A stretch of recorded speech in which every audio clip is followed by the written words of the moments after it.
से शुरू हुई थी सरकार और गाय पे अटक गई और विकास की मौसी 10 साल में रास्ते में भटक गई।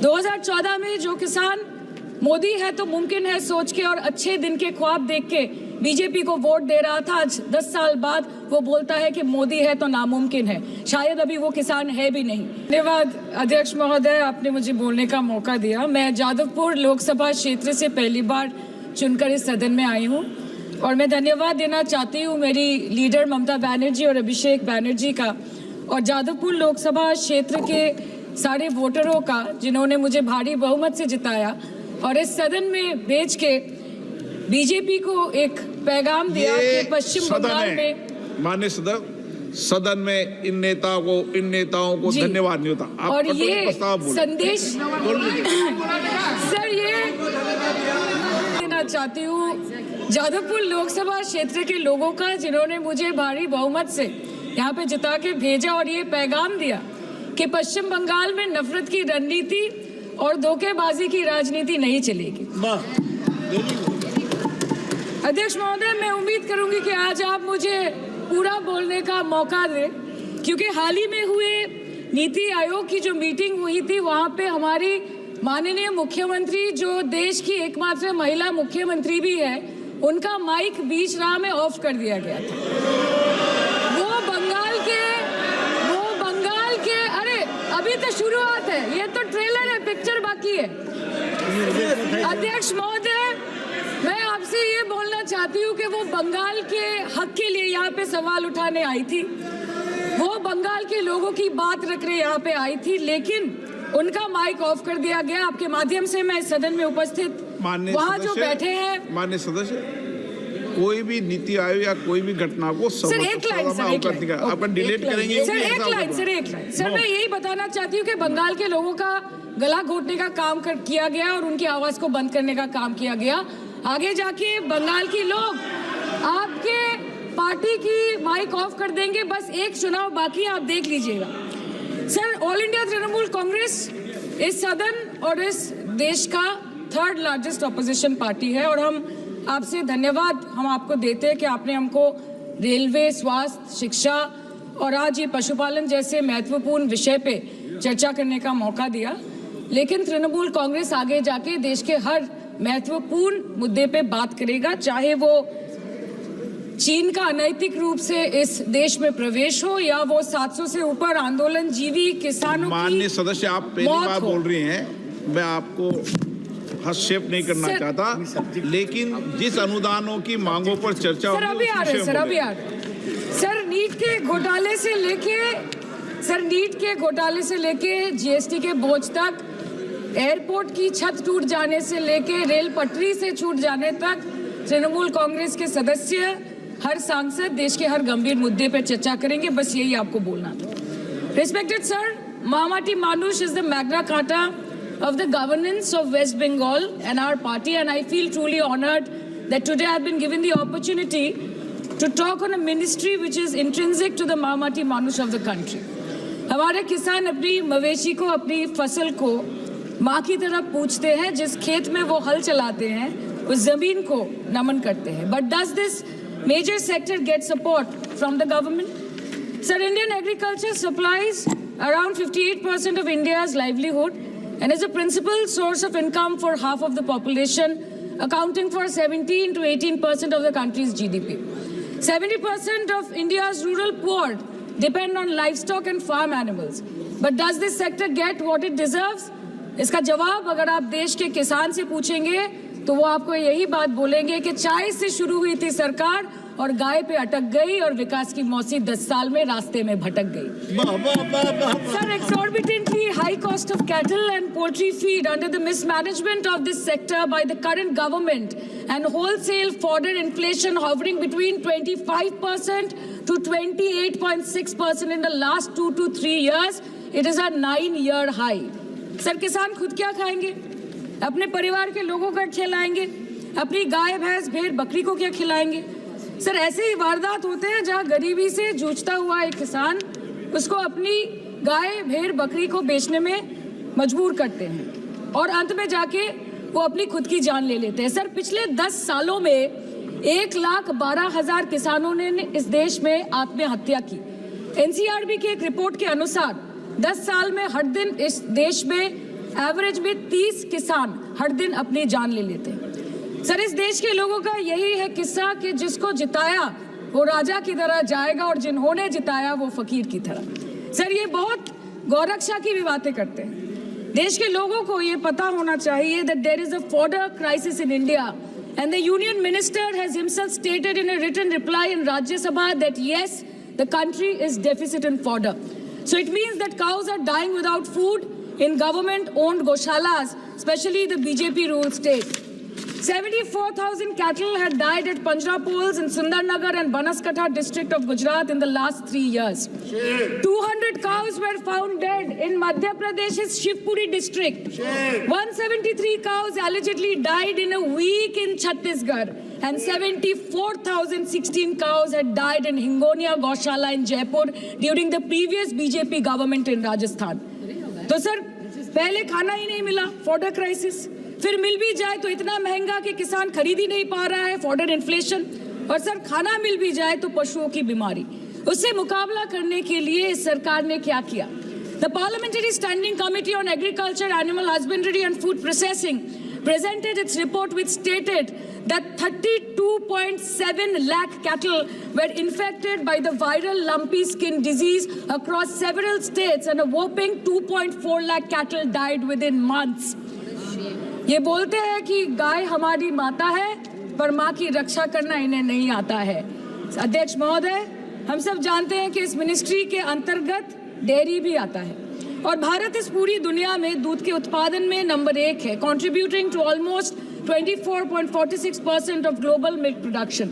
But since the government has not been able to bridge the gap between demand and supply, it has successfully turned the country from being the largest producer of milk to an importer of milk.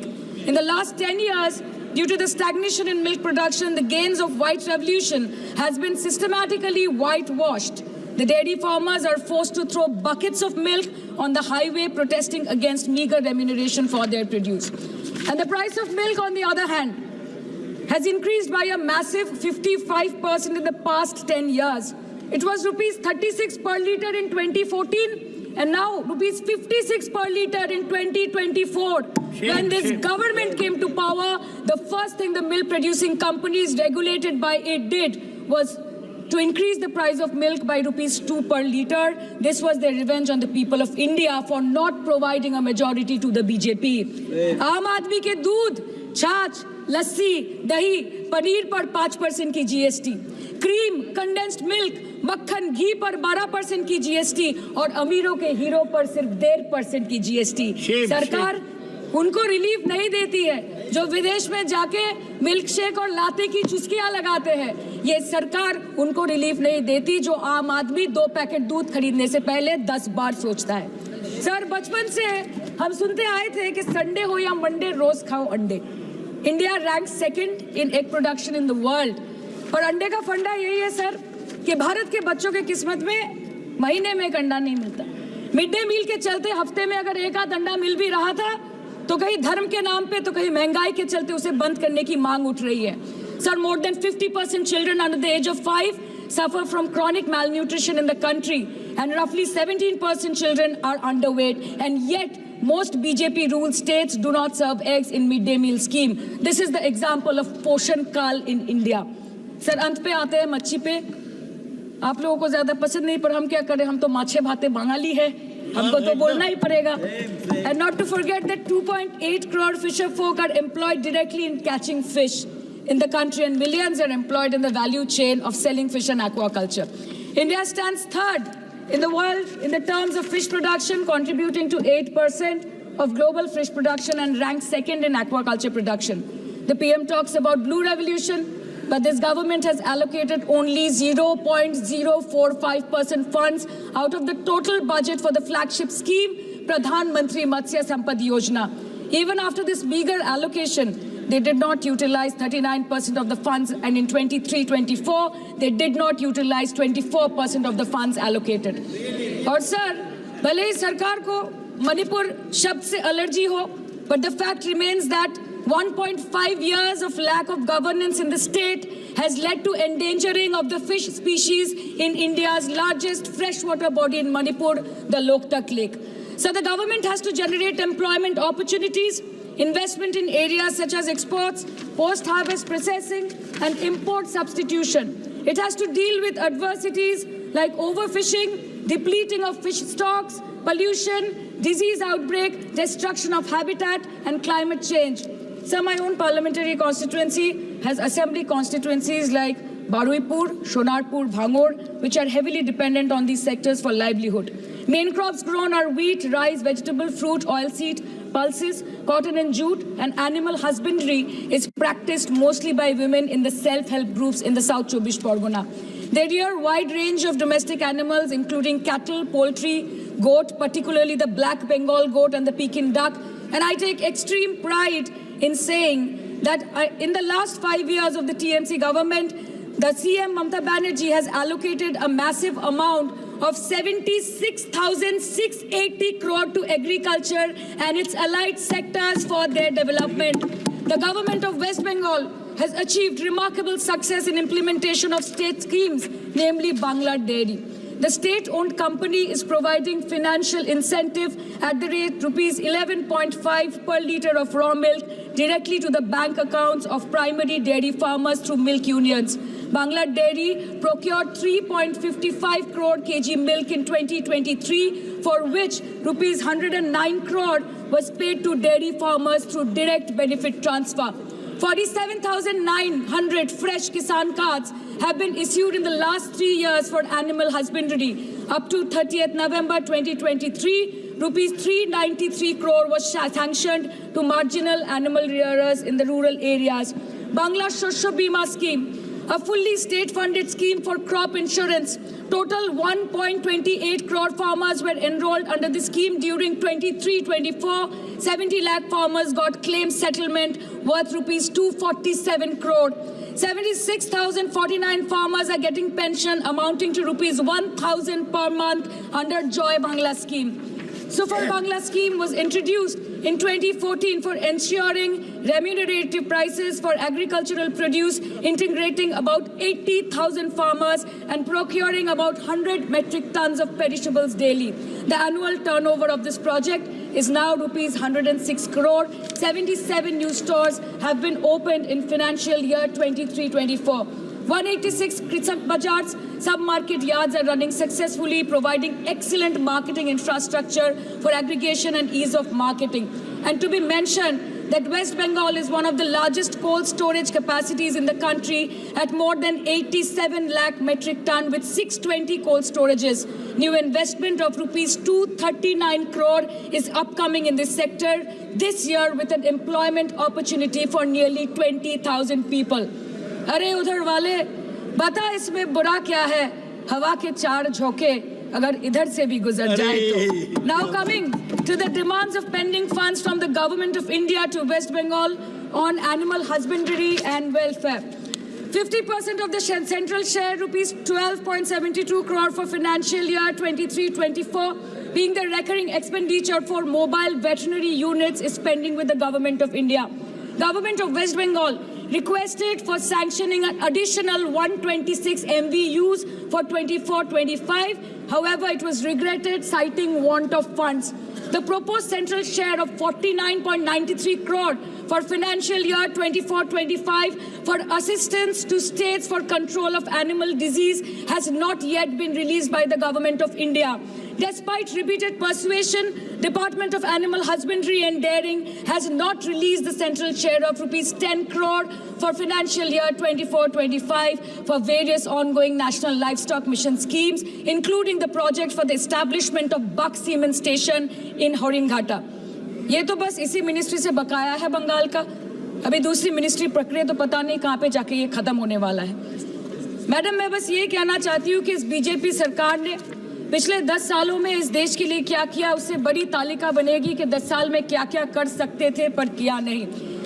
2014 में जो किसान मोदी है तो मुमकिन है सोच के और अच्छे दिन के ख्वाब देख के बीजेपी को वोट दे रहा था, आज 10 साल बाद वो बोलता है कि मोदी है तो नामुमकिन है. शायद अभी वो किसान है भी नहीं.